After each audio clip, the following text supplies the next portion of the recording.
Naniniwala ka ba sa kasabihan na swerte ang bilog tuwing sasapit ang panibagong taon? Ano nga ba ang ibig sabihin ng hugis bilog?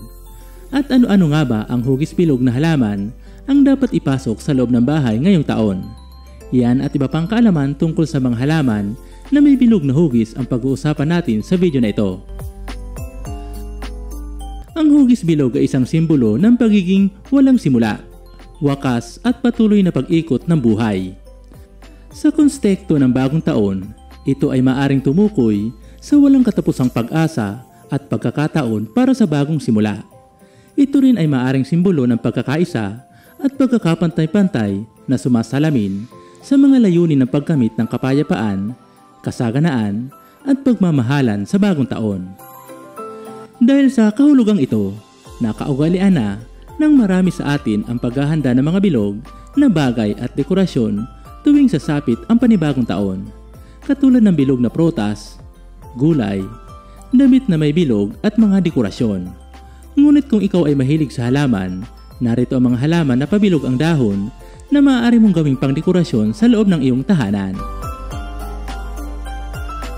Pelea peperomeoides. Ang Pelea peperomeoides ay isa sa mga halamang itinuturing na swerte kapag inalagaan ito sa loob ng bahay. Kilala ito bilang Chinese money plant at pancake plant. Isa itong ornamental na halaman na may mga dahon na hugis bilog. Ilan sa dahilan bakit dapat na meron ka nito ay dahil sa isa itong natural na filter sa hangin. May kakayahan itong makapagpahupa ng stress at nagbibigay ng positibong epekto sa kalusugan ng mga taong nag-aalaga nito. Tinawag itong Chinese money plant dahil sa pinaniniwalaan ito ng mga Chino na nagdadala ng swerte, kasaganaan at nagdudulot ng kabutihan sa tahanan. Pennywort. Ang pennywort na kilala rin bilang Centella asiatica o goto kola ay isang uri ng halaman na mababa at mayroong maliit na pabilog na mga dahon na karaniwang makikita sa mga tropikal at subtropikal na mga lugar. Ang halamang ito ay karaniwan lamang dito sa Pilipinas na tumutubo sa mga gilid ng sapa at iba pang matubig na lugar. Ilan sa benepisyo ng halaman na ito ay maaari itong gamitin bilang halamang gamot para mapatalas ang memorya, pangontra sa stress at anti-aging. Nagtataglay ito ng nutritional value na mainam sa kalusugan ng tao. Maaari itong ihanda bilang salad o gawing juice upang makuha ang mga benepisyo nito. Bilang pangdekorasyon na halaman, karaniwan itong nilalagay sa maliliit na paso o kaya naman sa isang maliit na lalagyan na mayroong tubig at ipinapatong sa harap ng bintana o kaya naman inilalagay sa lamesa na pinaniniwalaang magdadala ng swerte sa kalusugan at kasaganaan.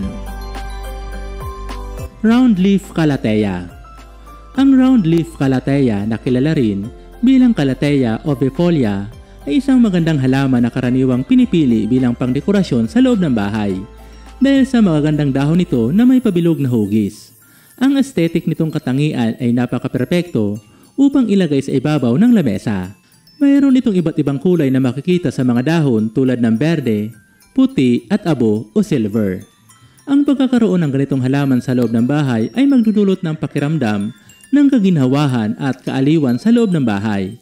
Swerte ito dahil maaaring magsilbing pampalakas ito ng emosyon at isipan ng isang tao. Millionaire plant. Ang millionaire plant ay isang pangkaraniwang ornamental na halaman.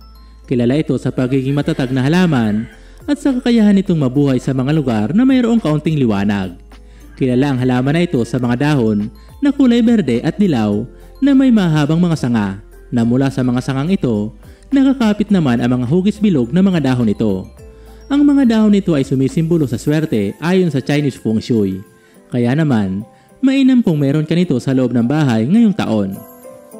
Narito pa ang iba pang halaman na mainam na ilagay sa loob ng bahay ngayong taon. Silver dollar vine plant, jade plant, at money plant. Ang mga halamang nabanggit ay ilan lamang sa mga halamang mayroong hugis bilog na mga dahon na pinaniniwalaang magdadala ng swerte sa taong mag-aalaga nito sa loob ng bahay. Ngunit kung interesado ka na mag-alaga ng ganitong uri ng halaman, mahalaga na bigyan ito ng tamang pag-aalaga sa lupa, liwanag at pagdidilig upang matiyak ang tagumpay sa pagpapalago ng mga halamang ito.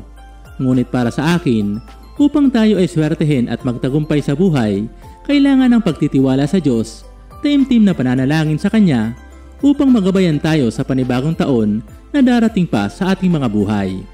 Ikaw ba, Kaorban? Anong hugis bilog ang paborito mong ilagay sa loob ng iyong tahanan tuwing sasapit ang panibagong taon? I-comment ang iyong sagot at opinyon tungkol dito at babasahin namin ito. Ito pong muli si UCL. Maraming salamat po sa panonood. Happy New Year po sa inyong lahat. God bless.